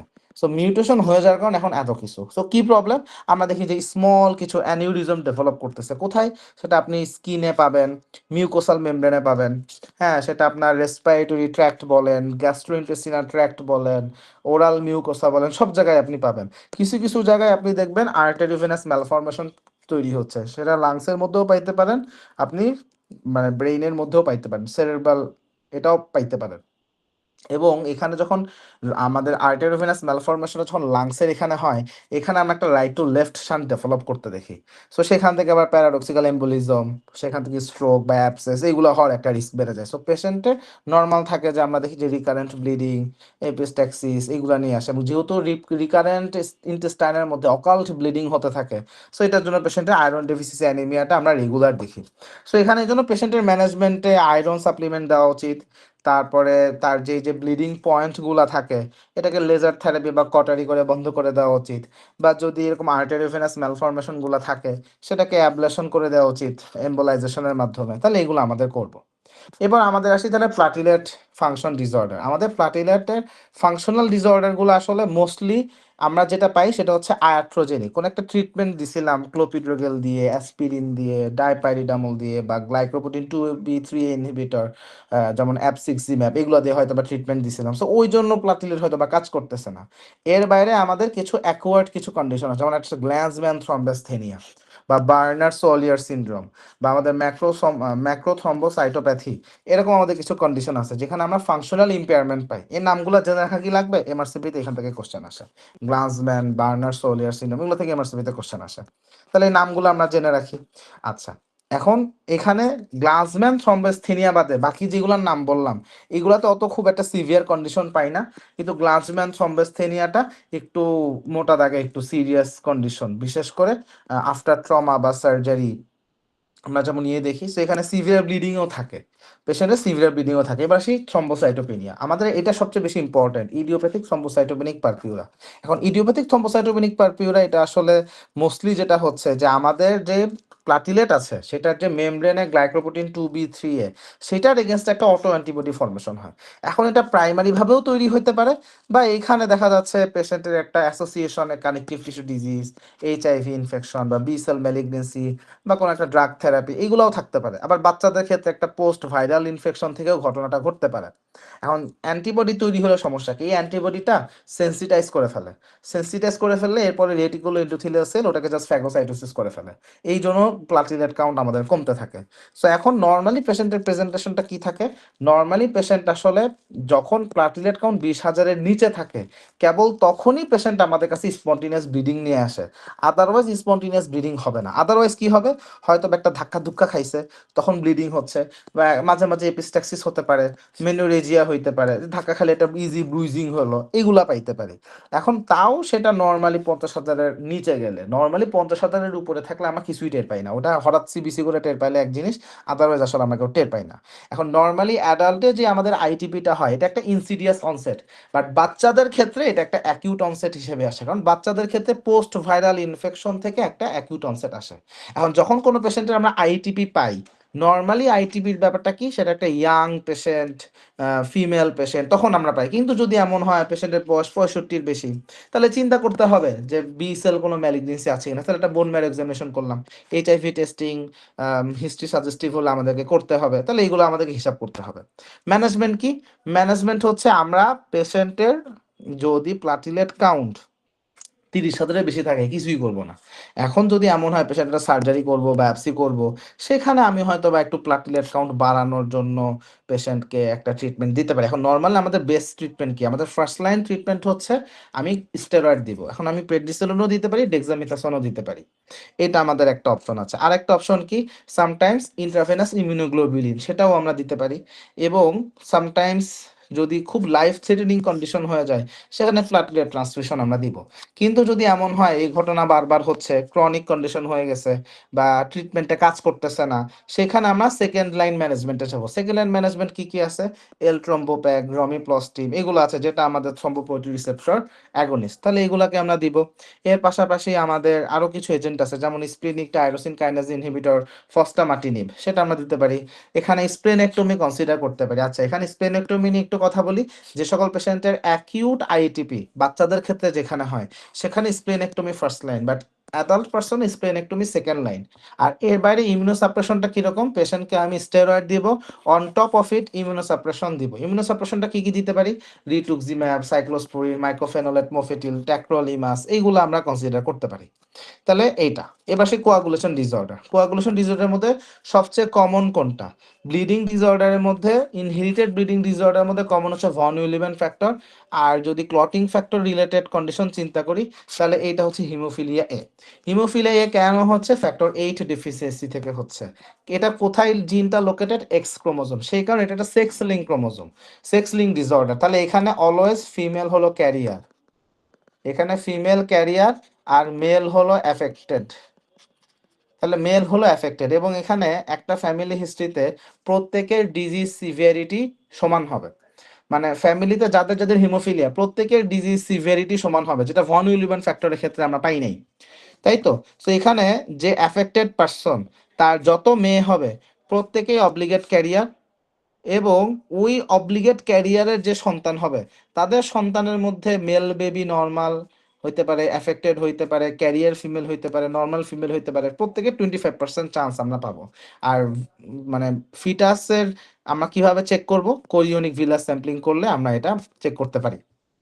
এখন হিমোফিলিয়াতে প্রত্যেকে ট্রু ব্লিডিং হবে। সো ক্লিনিক্যাল ফিচারটা কেমন, ক্লিনিক্যাল ফিচার দেখা যাচ্ছে স্কিনের মধ্যে ব্লিডিং, মাসলের মধ্যে ব্লিডিং, জয়েন্টের মধ্যে ব্লিডিং, হ্যাঁ রেট্রোপেরিটোনিয়াল ব্লিডিং, ইন্ট্রাক্রেনিয়াল ব্লিডিং, সব জায়গায় ব্লিডিং হয়। এবং দেখা যাচ্ছে বারবার যখন তার জয়েন্টের মধ্যে ব্লিডিং হয় এই সকল পেশেন্টের ক্ষেত্রে জয়েন্ট ডিফর্মিটি ডেভেলপ করে।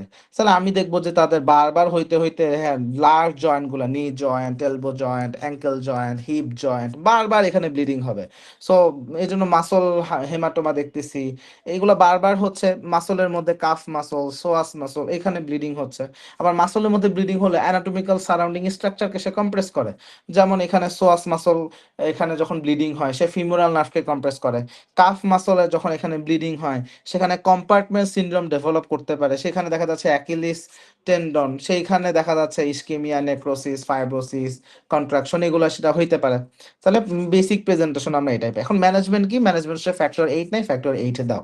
তাহলে ফ্যাক্টর 8 এখন আমি প্লাজমা থেকেও দিতে পারি, রিকম্বিনেন্ট টেকনোলজিও দিতে পারি, আবার আমাদের কিছু মনোক্লোনাল অ্যান্টিবডি আছে যেমন ইমিসিজুমাব, সেটাও আমরা আসলে দিতে পারি।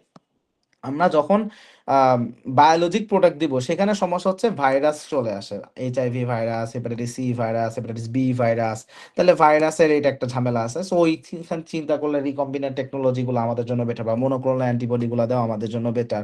এর বাইরে আমরা ডেসমোপ্রেসিন এগুলো আসলে দিতে পারি।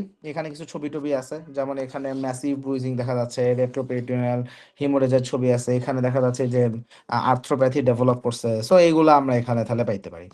তাহলে এর বাইরে যেটা বললাম যে ভ্যাসোপ্রেসিনও আমরা চাইলে দিতে পারি, কিন্তু মাথায় রাখতে হবে যে ডেসমোপ্রেসিন ভ্যাসোপ্রেসিন যে দিব এটা দেখা যাচ্ছে যাদের আর্টারিয়াল ডিজিজ আছে সেখানে একটা থ্রম্বোটিক ইভেন্ট হইতে পারে বা সিভিয়ার হাইপোনাট্রিমিয়া ডেভেলপ করতে পারে।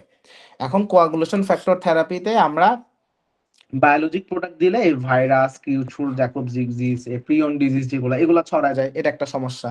তো এই জন্য রিকম্বিনেন্ট টেকনোলজি আসলে আমাদের জন্য বেটার। আর হিমোফিলিয়া বি এটা রিলেটিভলি একটু লেস কমন, তবে ক্লিনিক্যাল প্রেজেন্টেশন একদম সিমিলার, এটা পার্থক্য করার কোনো সুযোগই নাই। আমাকে ফ্যাক্টর 9 লেভেল যদি আমি চেক করি কেবল তখনই টের পাবো, আদারওয়াইজ এটাকে আসলে আলাদা করা একদমই সম্ভব না। আর ভন উইলিয়ান ডিজিজ তো আমরা অলরেডি আলোচনা করে ফেলছি। তাহলে এই হচ্ছে আমাদের ব্লিডিং ডিসঅর্ডারের আলাপ। মোটামুটি ক্লিয়ার কিনা সবকিছু?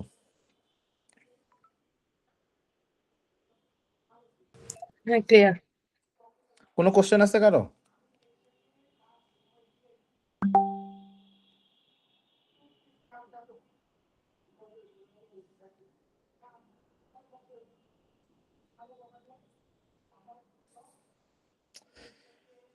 ঠিক আছে, আজকের সেশনটা আমরা এইটুকুই রাখবো। আমরা ইনশাল্লাহ কালকে আবার ক্লাস নিব। তাহলে আজকে আমরা এখানে শেষ করে দিচ্ছি। নেক্সট থার্সডে কি ক্লাস হবে ভাই? ইনশাল্লাহ হবে। নেক্সট ক্লাস কালকে শনিবার। না, next class sorry next Thursday. Next Thursday কি বার, ইলেকশন নাকি? হ্যাঁ হ্যাঁ ইলেকশনের দিন। আমার তো ইলেকশন নিয়ে কোনো ইয়ে নাই, আপনারা যদি ক্লাস করেন তাহলে করব, না করলে ডিফারেন্ট কথা। না আমাদের ইলেকশন কোনো ইয়া নাই, তারপরে দেশের পরিস্থিতি সবকিছু মিলাই আর কি। আমি ইলেকশনের দিন বাসায় থাকবো। আমরাও বাসায় থাকবো, ডিউটি অফ রাখছি। আমি বাসায় থাকবো কারণ ওই দিন রাস্তায় বের হয়ে মায়ের মুড় খাওয়া, ঝামেলা, যন্ত্রণা, এসব করার কোনো মানেই হয় না। তারপরে একটা বোঝেন না দেশের অবস্থা এক্সাইটমেন্ট থাকবে ওইটা আচ্ছা ঠিক আছে, সেটা আমরা তাহলে মানে অবস্থা বুঝে সিদ্ধান্ত নিব তখন। হ্যাঁ আচ্ছা ঠিক আছে ঠিক আছে, ঠিক আছে, তাহলে সবাইকে অসংখ্য ধন্যবাদ। আসসালামু আলাইকুম।